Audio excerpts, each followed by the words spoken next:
رسالت، نعرہ رسالت، نعرہ حیدری، نعرہ حیدری۔ اب بلا تاخیر دعوت دوں گا استاد العلماء قبلہ قاضی شبیر علوی صاحب کو کہ وہ اسٹیج پہ تشریف لائیں، اور آپ سب لوگوں سے درخواست کروں گا کہ تھوڑا تھوڑا سا آگے تشریف لے آئیں۔ بآواز بلند صلوات۔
السلام علیکم ورحمۃ اللہ وبرکاتہ۔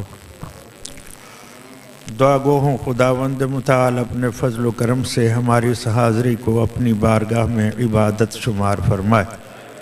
اس حاضری کے صدقے سے ہم سب کے صغیرہ اور کبیرہ گناہوں کو معاف فرمائے، ہماری خطاؤں سے بھی درگزر فرمائے، اور ہمارے مرحومین کو بھی جواہر سید الشہداء نصیب فرمائے۔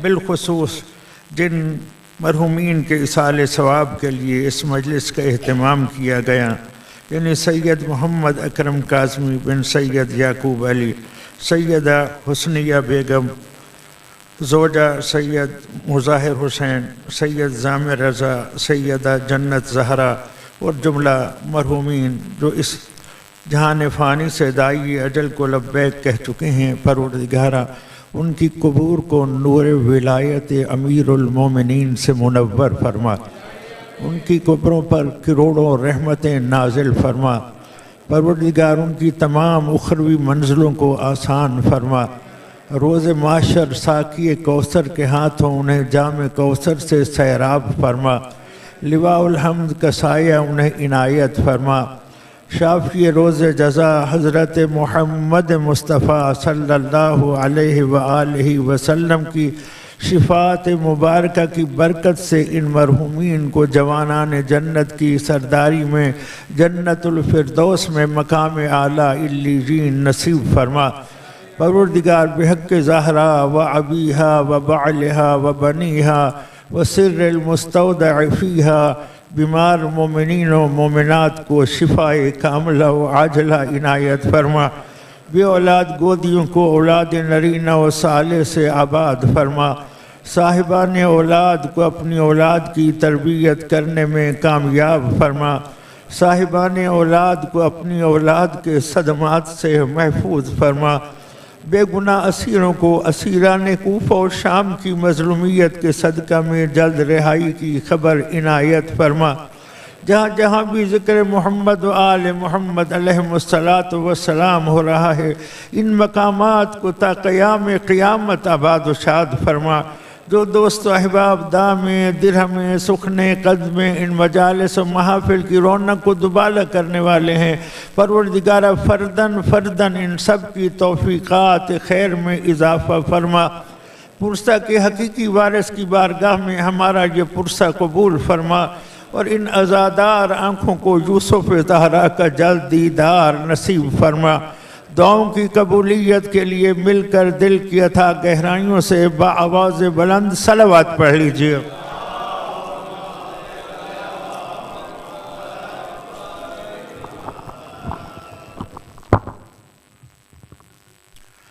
ماشاء اللہ لا حول ولا قوة الا باللہ العلی العظیم۔ اعوذ باللہ من الشیطان اللعین الرجیم، بسم اللہ الرحمن الرحیم۔ الحمد للہ رب العالمین والعاقبۃ للمتقین والجنة للمطیعین والنار للعاصین۔ الصلاة والسلام على اشرف الانبیاء والمرسلین وخاتم النبیین وشفیع المذنبین ورحمت للعالمین ابی القاسم محمد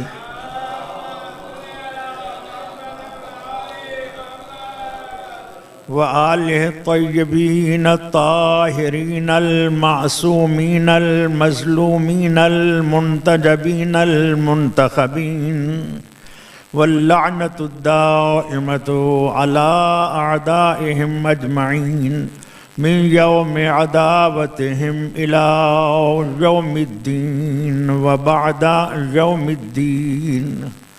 أما بعد فقد قال الله تبارك وتعالى في كتابه المجيد وخطابه الحميد وقوله الحق وهو أصدق القائلين. بسم الله الرحمن الرحيم. وذكر فإن الذكرى تنفع المؤمنين. وما خلقت الجن والإنس إلا ليعبدون. سبحان ربك رب العزة عما يصفون وسلام على المرسلين والحمد لله رب العالمين. وقال النبي صلى الله عليه وآله وسلم علي مع القرآن والقرآن مع علي لا يفترقان حتى يرد علي الحوض. صلوات پڑھ لیجئے بآواز بلند.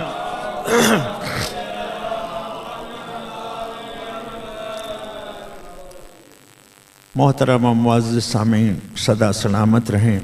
آپ کے سامنے قرآن مجید فرقان حمید 27واں پارہ سورہ مبارکہ ذاریات سے آیہ مبارکہ 55 اور 56 تلاوت کرنے کا شرف حاصل کر چکا ہوں، اور ساتھ ہی میں نبی کریم سرکار دو عالم صلی اللہ علیہ وآلہ وسلم کی زبان وحی ترجمان سے جاری ہونے والے ایک ایسے فرمان ذیشان کی بھی تلاوت کا شرف حاصل کر چکا ہوں جسے برادران اہل سنت کی علامہ ابن حجر مکی نے اپنی کتاب سوائق محرقہ میں صفحہ نمبر 124 پہ محفوظ کیا ہے.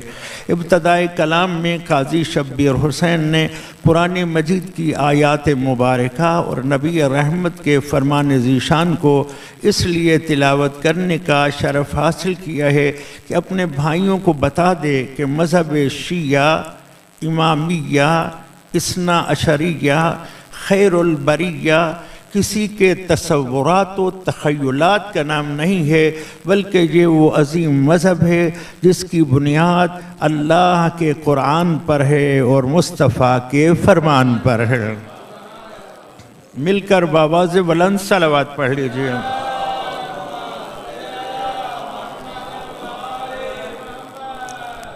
حکیم لم یزل ولا یزال پروردگار اپنی لارحب اور مقدس کتاب میں ارشاد فرما رہا ہے وذکر، انہیں نصیحت کیجیے، انہیں متوجہ کیجیے، وذکر فإن الذکر تنفع المؤمنین، یہ یاد دہانی، یہ تذکر، یہ کسی اور کو فائدہ دے یا نہ دے، جن کے دلوں میں چراغ ولایت حیدر روشن ہے، ان صاحبان ایمان کو یہ نصیحت ضرور فائدہ دیتی ہے۔ صلوات پڑھ لیجئے بآواز بلند۔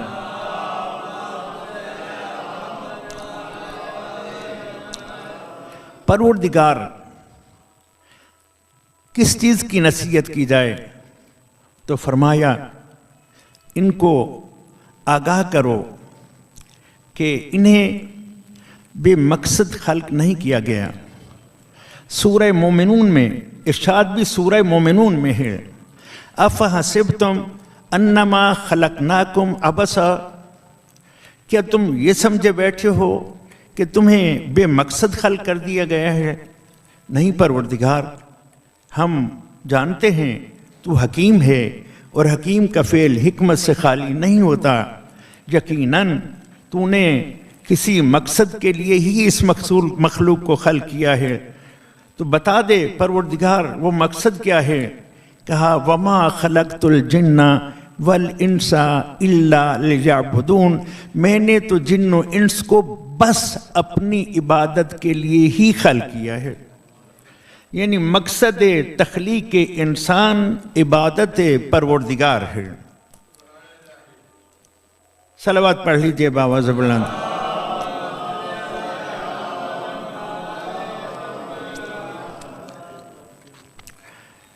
مقصد تخلیق انسان عبادت پروردگار ہے۔ اب سوال پیدا ہوتا ہے کہ یہ عبادت کس کی جائے، کیوں کر کی جائے، کہاں تک کی جائے؟ تو مجھے تو امیر المومنین، امام المتقین، قائد الغر المحجلین، یعصوب الدین، قبلۃ العارفین، صالح المومنین، ابو الیتامى والمساکین ابھی بھی واضح نہ ہوا ہو تو خطیب منبر سلونی، باب مدینۃ العلم، سید الاولیاء، امام الہدا، مصباح الدجا، کلمۃ التقوی، عروۃ الوثقی، جان مصطفیٰ یعنی علی مرتضیٰ علیہ السلام ارشاد فرماتے ہیں، ہے کوئی زبان حال سے عرض کر رہا ہوں جو علی علیہ السلام کی دعا لے لے، یقیناً ہر موالی کی یہ آرزو ہے کہ ہمیں تو دیدار ہو جائے، ہمیں تو بارگاہ کی حاضری نصیب ہو جائے، تو یہ بھی ہمارے لیے بہت بڑا شرف ہے، لیکن علی کی دعا مل جائے تو پھر ہماری دنیا بھی سنور جائے گی، آخرت بھی بن جائے گی۔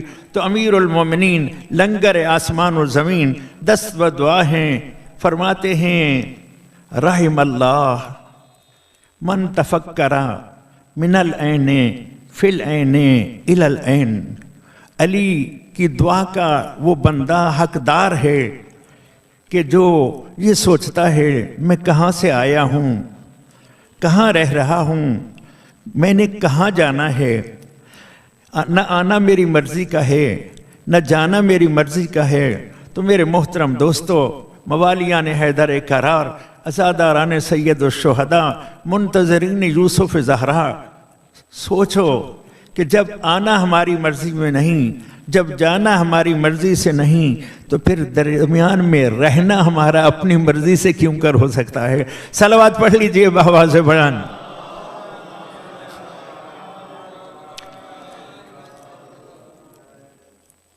کلام الہی میں پروردگار نے پوری انسانیت کو دعوت دی ہے۔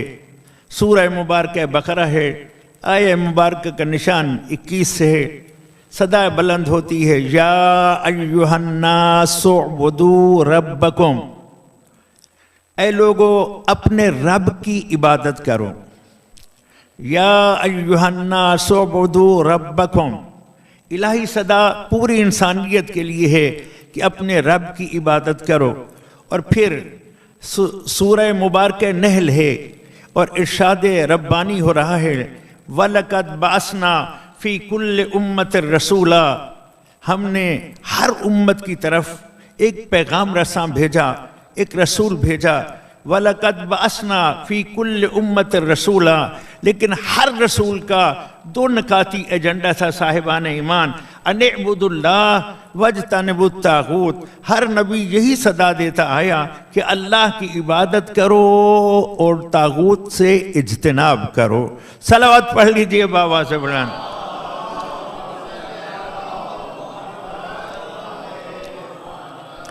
تمام انبیاء کی صدا یہ تھی، دو نکاتی ایجنڈا تھا۔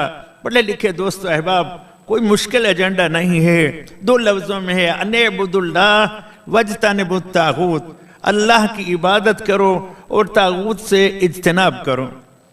لیکن جب یہ مرحلہ اس ہستی تک پہنچا جس ہستی کو آمنہ کا لال کہتے ہیں، زہرا کا بابا کہتے ہیں، حسنین کا نانا کہتے ہیں، وجہ تخلیق کائنات کہتے ہیں، سید الانبیاء کہتے ہیں، جن کے سر پہ ختم نبوت کا تاج ہے، جو رحمان الرحیم پروردگار کی مجسم رحمت بن کر انک لعلی خلق عظیم کی عظیم مسند پر فائز ہو کر دنیا میں اس طرح سے تشریف لا رہا ہے کہ نہ خدا خاموش ہے، نہ فرشتے خاموش ہیں، نہ صاحبان ایمان کی خاموشی گوارا ہے۔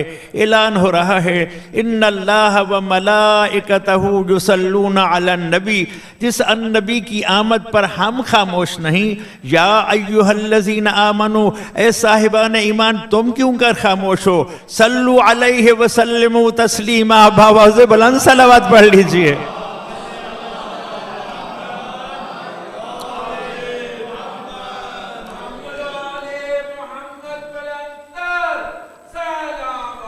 اللہم صلی علی محمد و آل محمد۔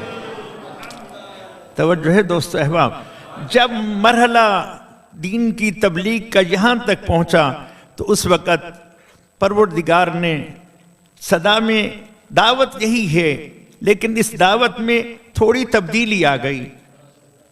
ایجنڈے میں جو نقطہ پہلے تھا وہ بعد میں چلا گیا، اور جو بعد والا تھا وہ پہلے آ گیا۔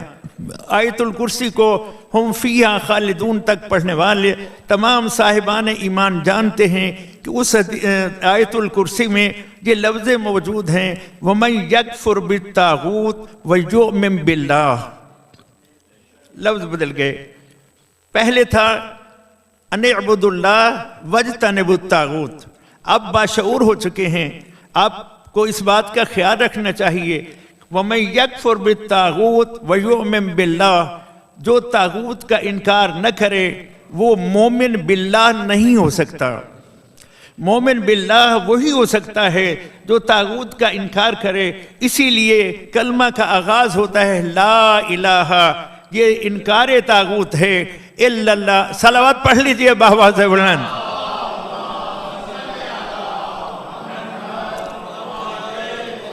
یہ ایمان باللہ کی منزل ہے، یہ ایمان باللہ کی منزل ہے۔ اگر یہ مرحلہ کسی کو حاصل ہو جائے دوست احباب تو وہ بسعادت ہے، وہ خوش قسمت ہے، اس کا سر دنیا و آخرت میں بلند ہے۔ فرمایا وَمَنْ يَكْفُرْ بِالطَّاغُوتِ وَيُؤْمِنْ بِاللَّهِ فَقَدِ اسْتَمْسَكَ بِالْعُرْوَةِ الْوُثْقَىٰ لَا انفصام لَهَا وَاللَّهُ سَمِيعٌ عَلِيمٌ، جو طاغوت کا انکار کر کے اللہ پر ایمان لائے تو اس کو انعام کیا ملتا ہے؟ اس کو تمسک بعروۃ الوثقیٰ نصیب ہو جاتا ہے۔ اور موالیان حیدر کرار سر فخر سے بلند کرو۔